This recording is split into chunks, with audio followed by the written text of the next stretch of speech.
Welcome to another episode of Cybersecurity One-on-One with Larry and Joe. I am so fired up about this podcast, and I'm going to tell you why. I get to ask a good friend of mine some questions about his book that I think is very interesting, and hopefully he feels that way too. And I'm just so excited that I know somebody that actually wrote a book. I think that's great.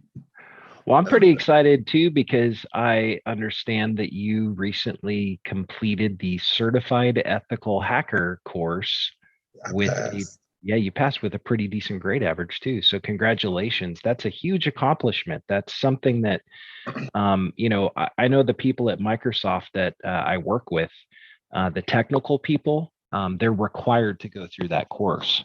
And so it's just, it's a very well respected, um, course and everything. So congratulations. And how do you feel? Like, what does that accomplishment feel like for you? It was great. Uh, and maybe my wife can attest that 4 hour test. It's no joke. I have to take it now for the ECU Council for the to get the certification. Right. That's another one. But the test I took is just like that one. And Joe, I've taken tests in my life, but my brain was fried after that one. Oh yeah. I literally took every minute of the 4 hours. I think I had like 5 minutes left.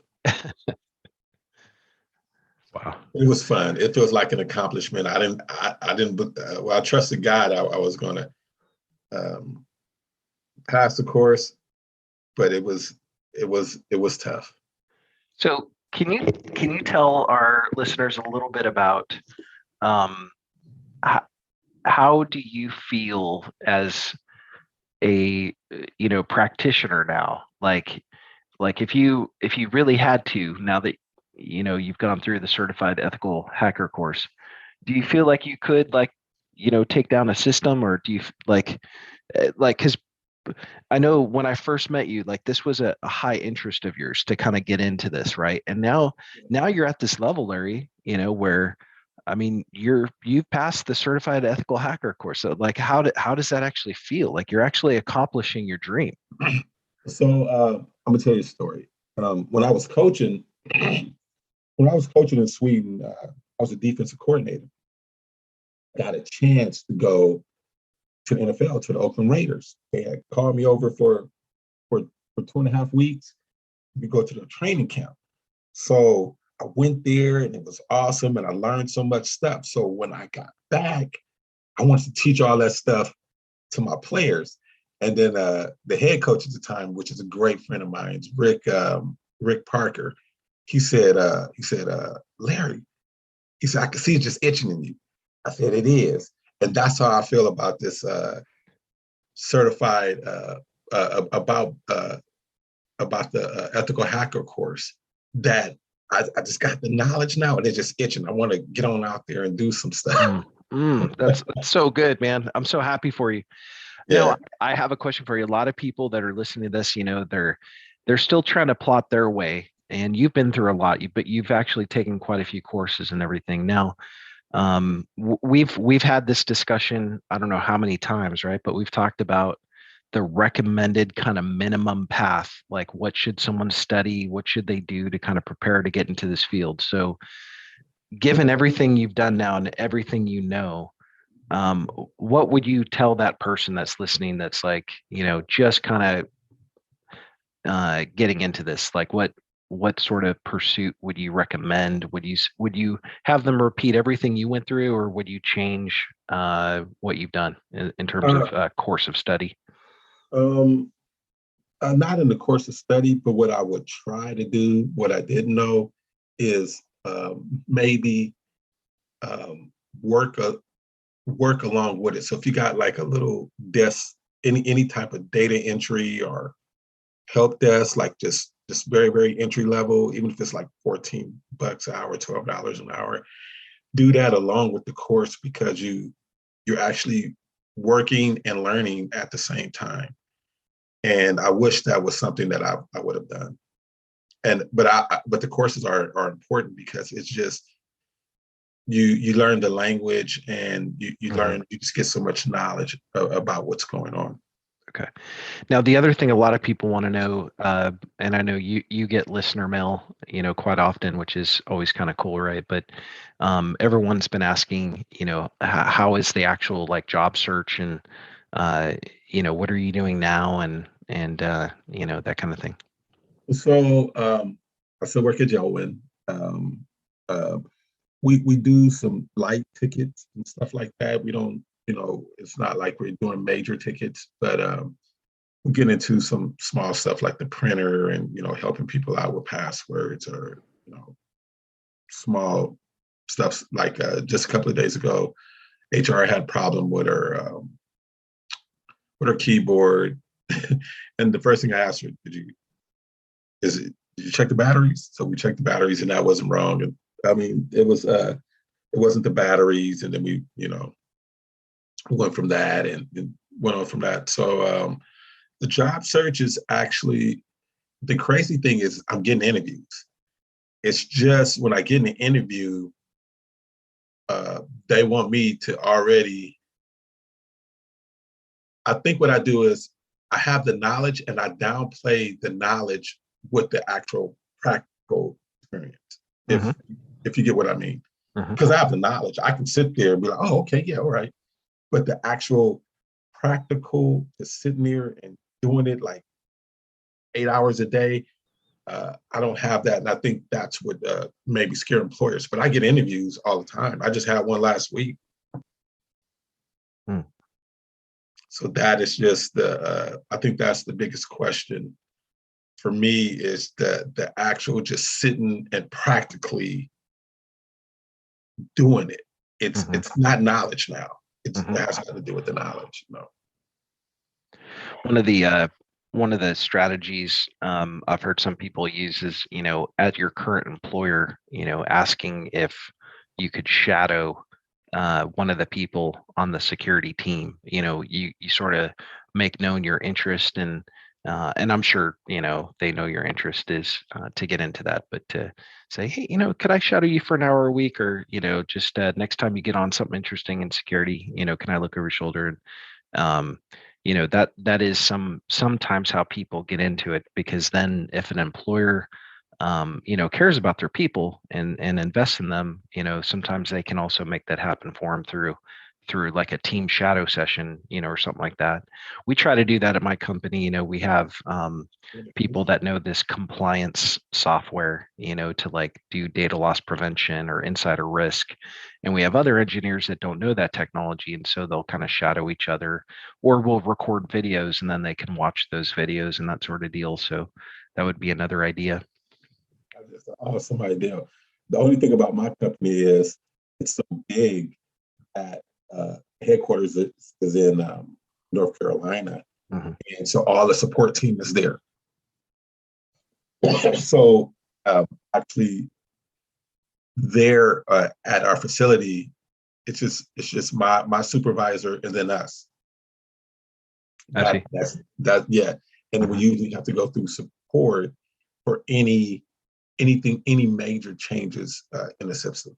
In the system, even though we're admin, even though we got admin permissions, that still doesn't matter, because it's just certain admin permissions that they gave us. So, so we still got to kind of go through them. Some companies have those. I think we say, for instance, your company, that you give certain permissions to certain. If you're running their security stuff, certain people have permissions, but then they still have to go through you guys to do anything further. Right. Yeah, we call that role-based access control. So you limit and you compartmentalize information and access so that one single person, can't take down the entire company. Because if and this is actually an interesting segue to some recent news that's been in the news recently.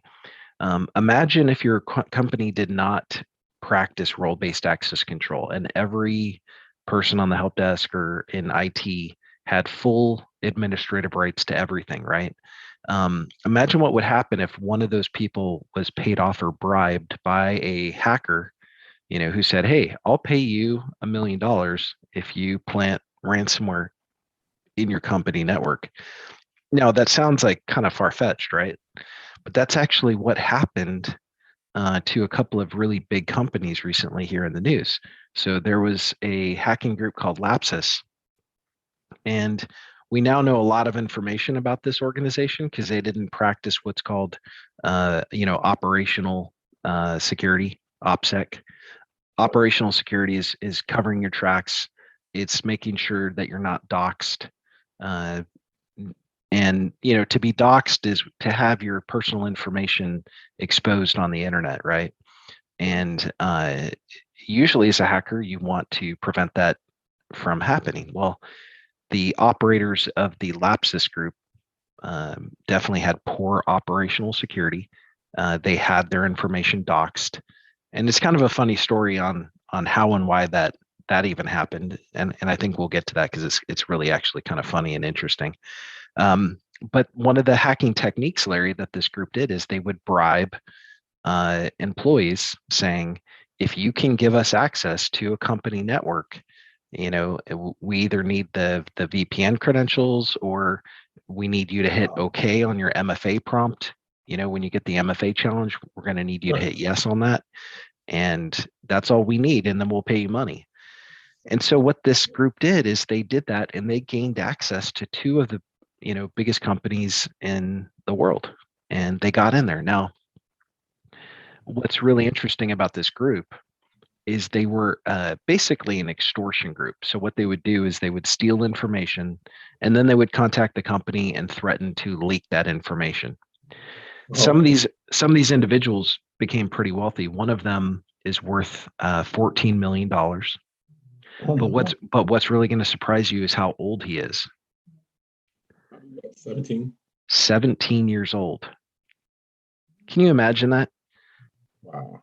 $14 million net worth at 17 because he was able to go steal information, threaten to leak it, and it's believed that he's behind some of the hacks of NVIDIA, which is a very large semiconductor company. They make computer graphics cards and chips and other things, right? And Samsung and so just pretty interesting. Now, again, the technique of offering to pay employees for them to give information is exactly why it's important to do role-based access control, because if one of those employees gets paid off or bribed, you want to limit the damage that individual person's account is able to perform against that company, whether it's deleting information, whether it's stealing information, resetting passwords. Right. One of the companies that hacking group got into is called Okta, and Okta is a identity company where effectively what they're doing is they're providing what's called single sign-on to applications.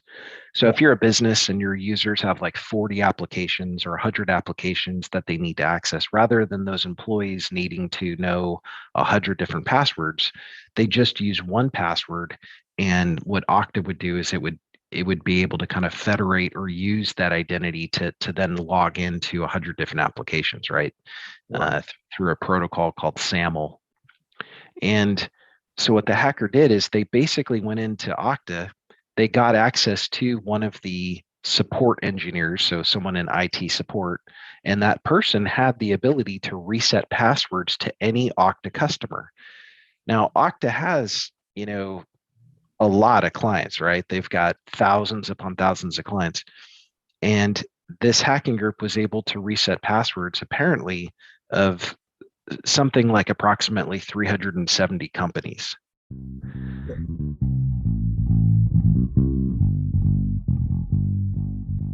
Yeah, I mean, that's ultimately, how to make this kind of thing stop, right? Is if no one paid the ransom, then, just like how catalytic converters are being stolen right now, from cars. If no one is willing to buy a stolen catalytic converter, then there's not going to be any thefts, right? Because they can't sell it. copper theft used to be a huge deal.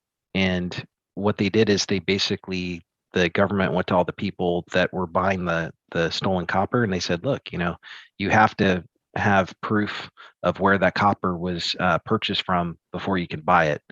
And all of a sudden, as soon as people were no longer able to sell stolen copper, then they moved on to catalytic converters, right? So that analogy is actually pretty accurate in terms of or applicable for hacking too. Once you are no longer what's called a soft target, right? Once you harden your defenses, hackers are typically going to move on to the next target because they have a limited amount of time, right? Time is not infinite, and they're trying to get that paycheck, right? So Yeah. if a company can do the minimum hardening, then they can move on. The issue with this Lapsus group is they found that the soft target was the human being that was willing to take a bribe. And what company do you know? Do you know any company where they don't have an employee who wouldn't take $1 million? I mean, that's No. going to be tough. That's going to be really tough to defend against.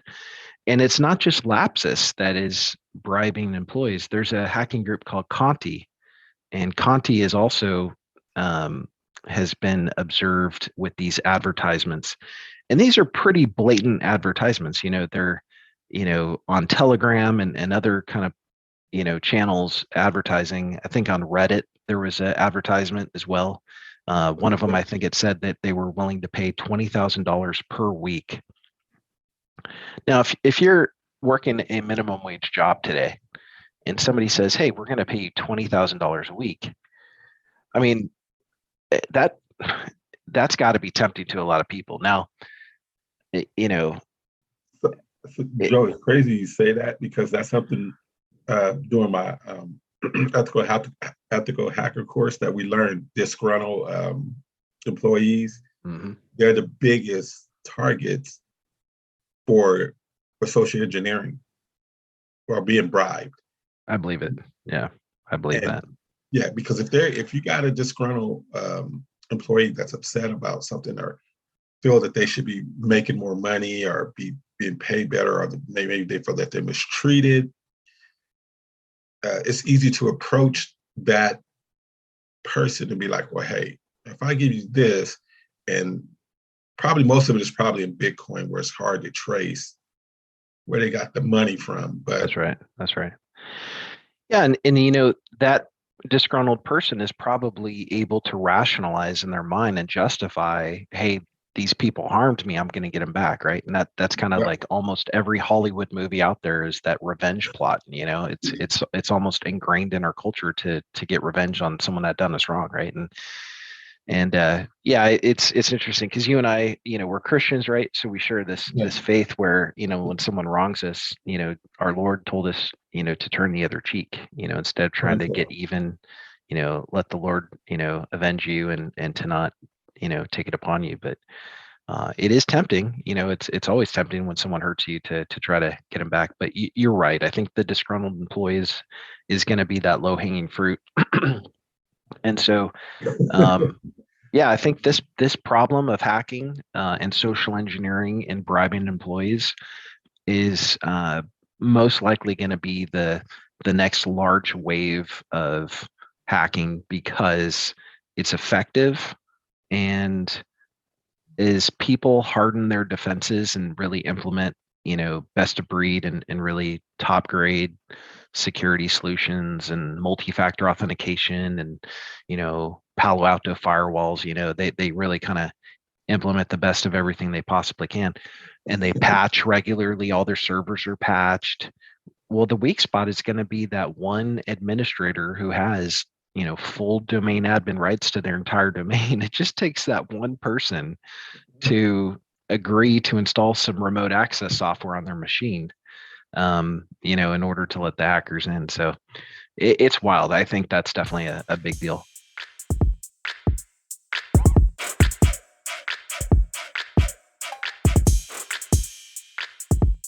So why you say that? We're going to segue into, I want to know what inspired you to write your book, and can you explain your book to us?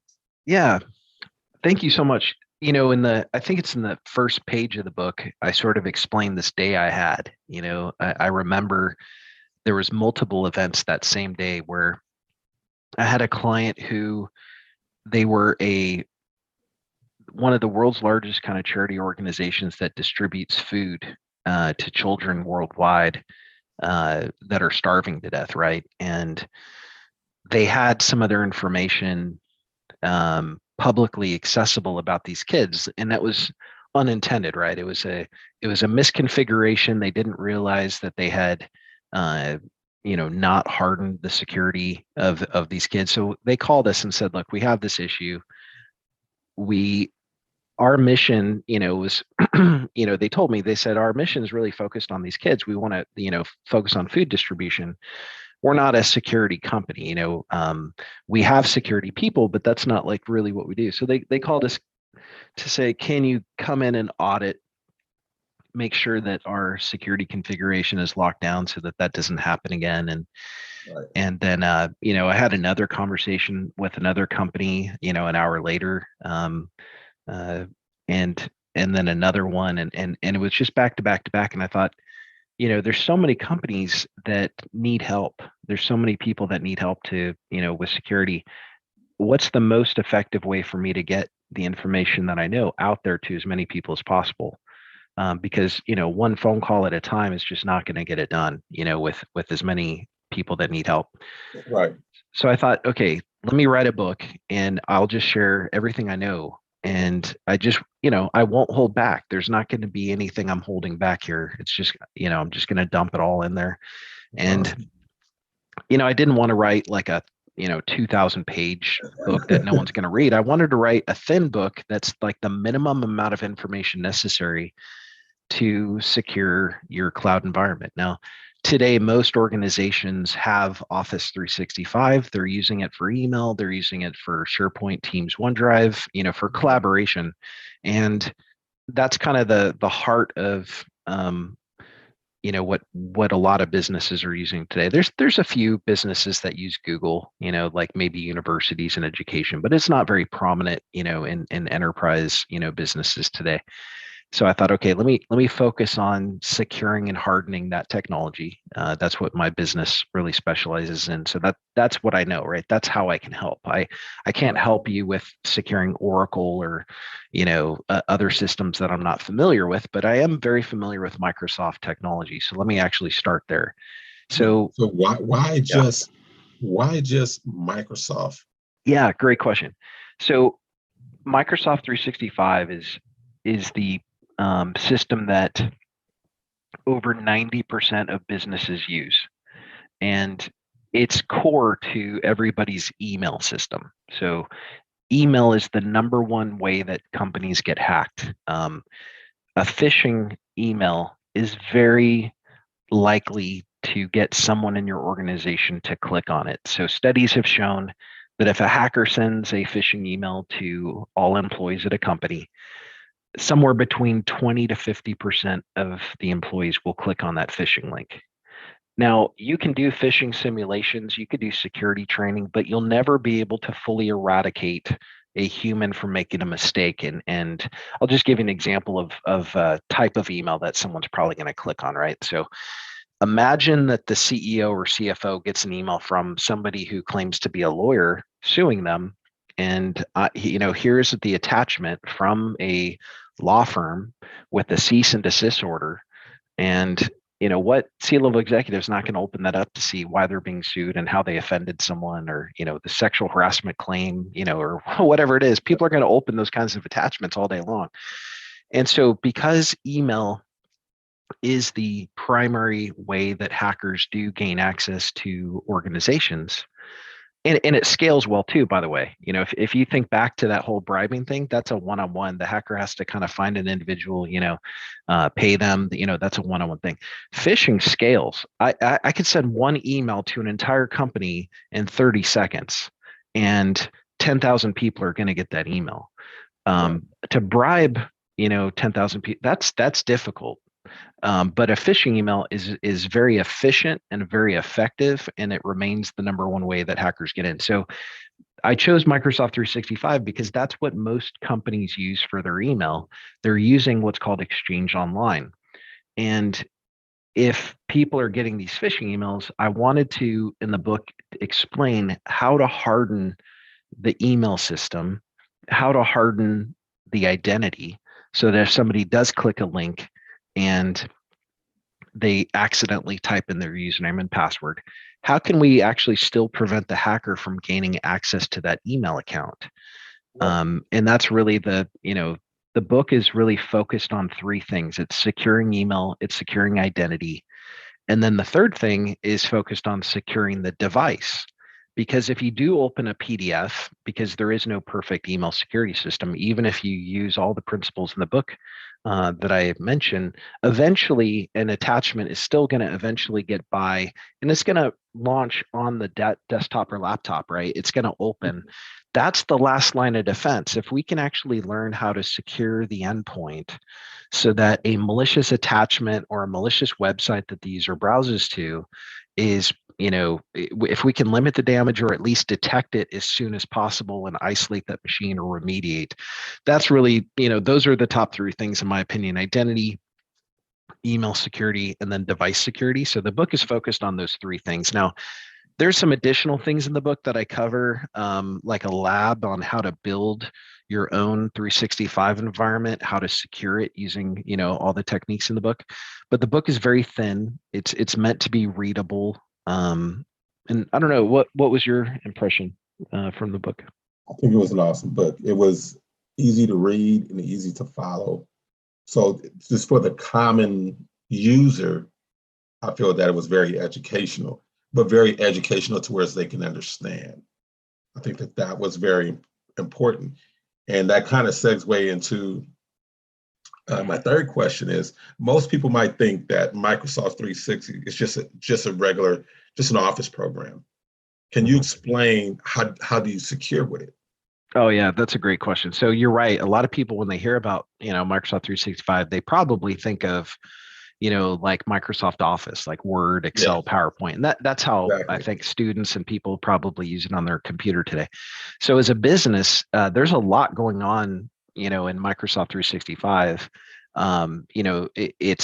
It's an email system. It's a website. So they call it SharePoint Online. It's a cloud storage solution where you could back up all your files. That's called OneDrive for Business.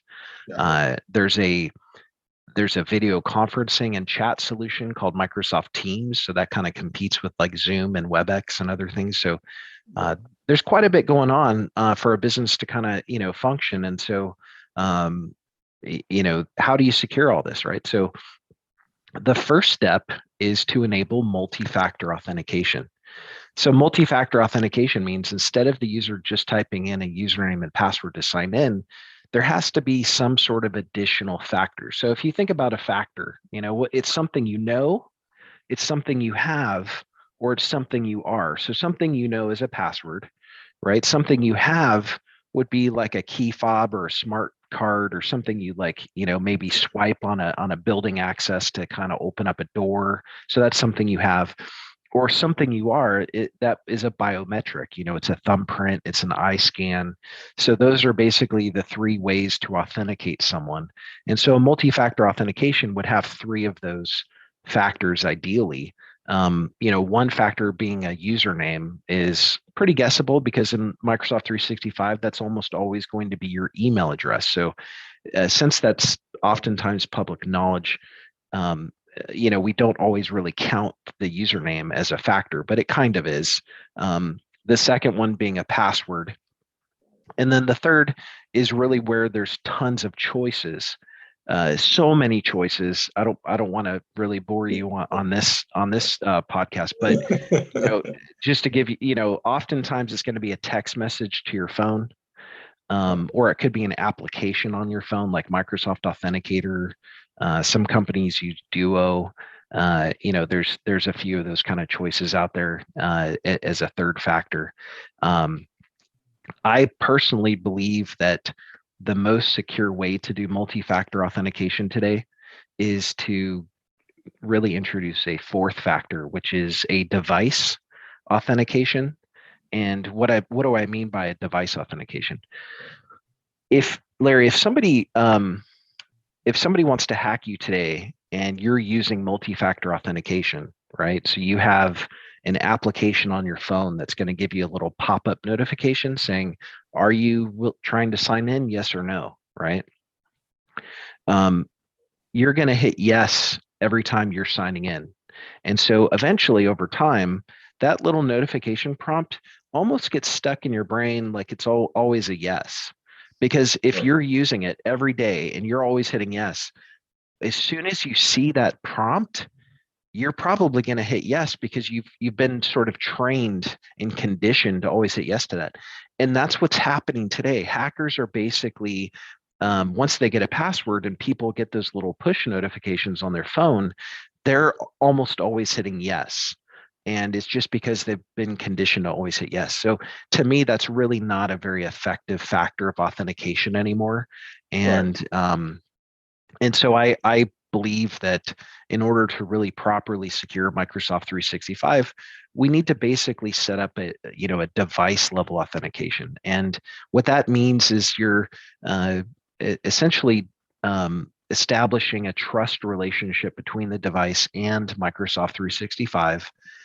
So that even if the hacker does get the username and password, even if they do convince the user to hit yes on that MFA challenge, then because the hacker's device is not enrolled into your company system, they will be unable to sign in. They'll be unable to authenticate. And so the book really talks about how to achieve that device level authentication, that device trust. There's now 3 or 4 methods of doing that. A lot of options available, and So, that's really what my business does. We provide consulting services to help organizations implement those types of things. And in the book, I'm just trying to give away what we've learned to help as many people and companies as possible. that's awesome. So in saying that, that kind of segue into my fourth question is, do you think it's going to come a time where we're going to do away with passwords? Great question. So in chapter 1, we discussed this technology called passwordless authentication. Right. And passwordless authentication from a Microsoft perspective means that when the user goes to sign into their email and they type in their username, instead of typing in a password as their second factor, they will use something else as the second factor. For example, the application I mentioned on your mobile phone, the Microsoft Authenticator app, can be used as the second factor. So that would be something you have. And oftentimes, because you're using a unlock code on your phone, like if you lost your phone at the mall, somebody who picks up your phone is not just immediately going to be able to use that authenticator app because your phone is locked. So it Right. also have to be something that the hacker knows because there's an unlock code. So something something you have. And so, the fact that it's something and have in addition to the username, you can really make a strong argument that passwordless authentication is still a multi-factor solution. And then there's 2 other technologies that Microsoft supports. Actually, 3 other technologies they support for passwordless.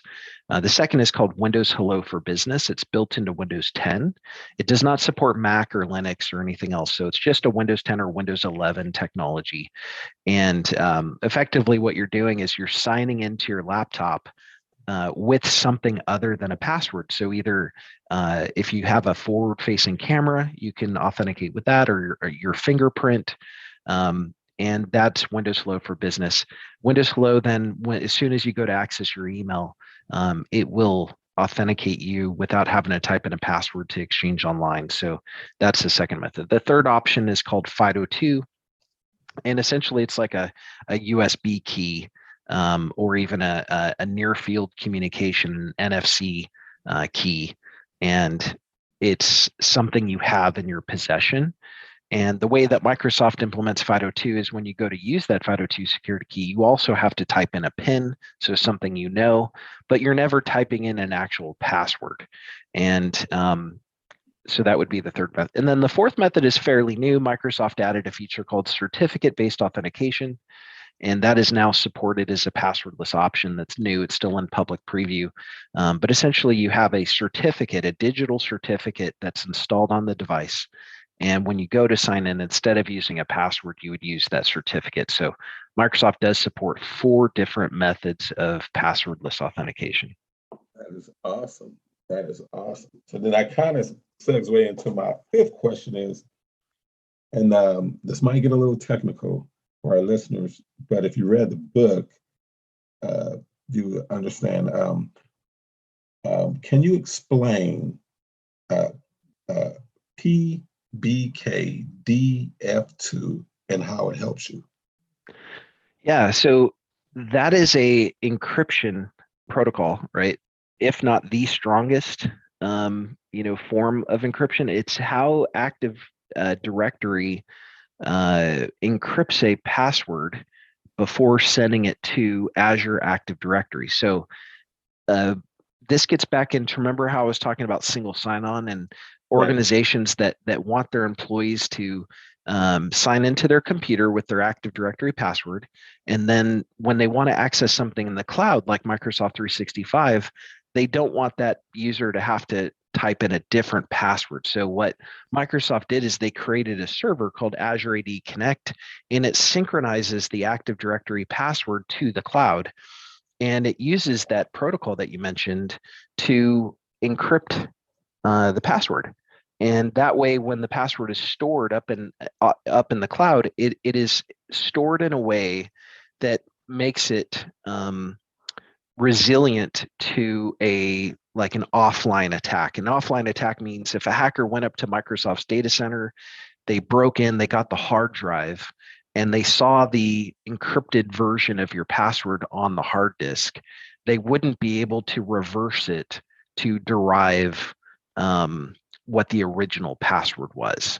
And so it's a, I think the most respected and best form of cryptography and encryption available, so that when passwords are synchronized to the cloud for single sign-on, that the hackers wouldn't be able to reverse it if they did gain physical access to a Microsoft data center, or if they hacked in there and tried to copy the passwords off the disk. So that's how that's used. Wow, that's awesome. That's awesome. Wow. So, in saying that segues into my 6th question. Can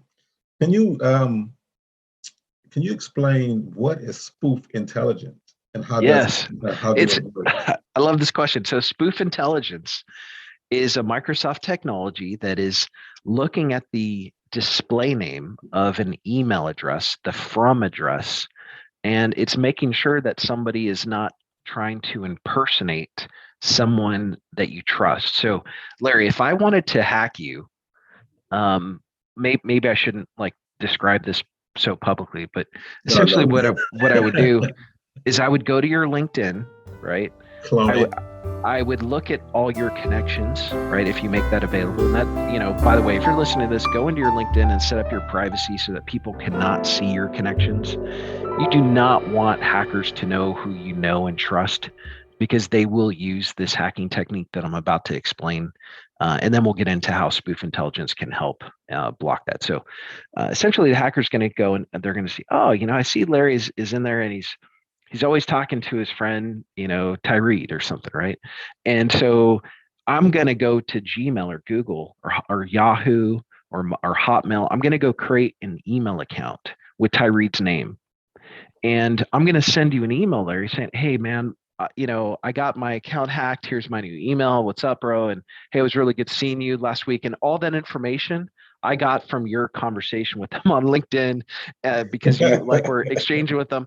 And you may have seen that kind of stuff on Facebook, where people's accounts get hacked in social media. So you may already kind of be suspicious of something like that. But if the hacker's really, really good, right, they may be able to pull that off. And remember, they don't have to get it right every time. They just have to get it right once.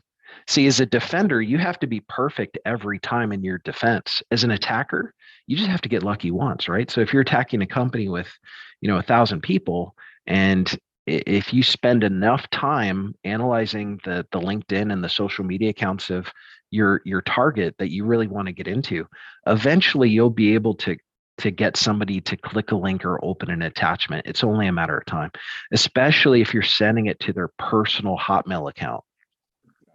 So if I email your corporate account, Larry, the chances are your corporation is probably using a very, very good email security engine to block, malicious attachments and malicious hyperlinks. But what about your personal email account? Who's providing email security on that? So hackers know that. So what they do is they're going to try to send an email to your personal account and compromise your computer that you access your personal account with. And some organizations allow their corporate VPN to be used on that person's personal computer. That's a technology or a strategy that organizations use called bring your own device, BYOD, where they allow their employees to use whatever device they want. But if those devices are using corporate VPNs, then the hacker is able to, move from that personal account over into the corporate network. Okay, so that's the context. That's the problem. How does Microsoft spoof intelligence guard against that? So what it's doing is it's looking at the name of the people and it's saying, wait a minute, that's claiming to be, your friend, and it's not. Well, how does it know that? So what spoof intelligence does is it's creating a behavioral pattern, like a database, a record of who you normally correspond with. And if somebody then, comes up with a different email address, but they're claiming to be someone that you've been normally corresponding with, it's going to send it to the quarantine folder. And then as an email administrator for your organization, they can determine if only the security team can release those, or if the person is allowed to see that and then request a release, or if they can just full self-release. So there's different ways it can be configured depending on how large the organization is, what they want to do. But yeah, so spoof intelligence is designed to really kind of prevent those impersonated emails from making it into an organization. But as I mentioned, I think the vulnerability that still exists is someone's personal email account, because spoof intelligence is only deployed on the corporate email system, not that person's personal email account. So I think the important thing to do would be, if you are one of those high value targets like a CFO or a controller, someone that a hacker really wants to try to target, because those people have the authorization to perform a wire transfer, direct deposit, those sorts of things, right? Those people should be taught or trained to harden their public social media profiles to reduce the chance that hackers are going to go in there and use all that information to socially engineer them. Right. And so long answer for spoof intelligence, but it is a very, very important thing, because if it's not, dealt with, that is a way that hackers can use that to gain access to a company. That's good. And you know what? That was very informative, and I guarantee you, as even the listeners that listen to us, I was just blown away by how you just informed us on all that. So that was awesome. So I was wondering, what are some of the best tools for securing your email with Microsoft 365? Yeah, so that's a good question. Everyone who has Microsoft 365 is going to get a free version of what's called Exchange Online Protection. And so there's no additional fee. You just need to configure it. And out of the box, it's okay. It does block, known malware. So if it's like, a virus that everybody knows about, it's going to block that kind of stuff. What Exchange Online Protection doesn't do is it's not going to block a malicious hyperlink. It's not going to block what's called like a 0-day threat. In other words, a virus that an attacker created just for that one campaign. It's not, if they uploaded it to VirusTotal, which is a website where you can look to see if a file has been infected or not, it's not going to be up there because the hacker created it, purpose built for that one target. So Exchange Online Protection is really like that basic security, but it's not like the best security. And so if you want the best security, you have to upgrade your Microsoft license to Defender for Office. And Defender for Office has two plans. Plan one is going to scan the behavior of the attachment by opening it in a sandbox and seeing how it behaves. And if it's doing malicious things, it's going to block it. It's also going to scan the hyperlinks to see if they look like a phishing link, and it's going to block those. So that's plan one. Plan two offers some automation. So if a user reports it as a malicious email, it's then going to scan everybody else's mailbox at the company and try to remove it from there. So it really kind of adds some convenience for those larger organizations. So that would be the solution that Microsoft offers to help protect email. Oh, that's awesome. That's awesome. This was really good, though. We can stop there. I mean, that was pretty good. That was awesome. Well, thank you so much. We need to do more of these more often and everything. And no, this was really good. I really it's awesome to connect with you, man. So yeah. All right. Awesome. All right, man. I know you got to run. Have a blessed day.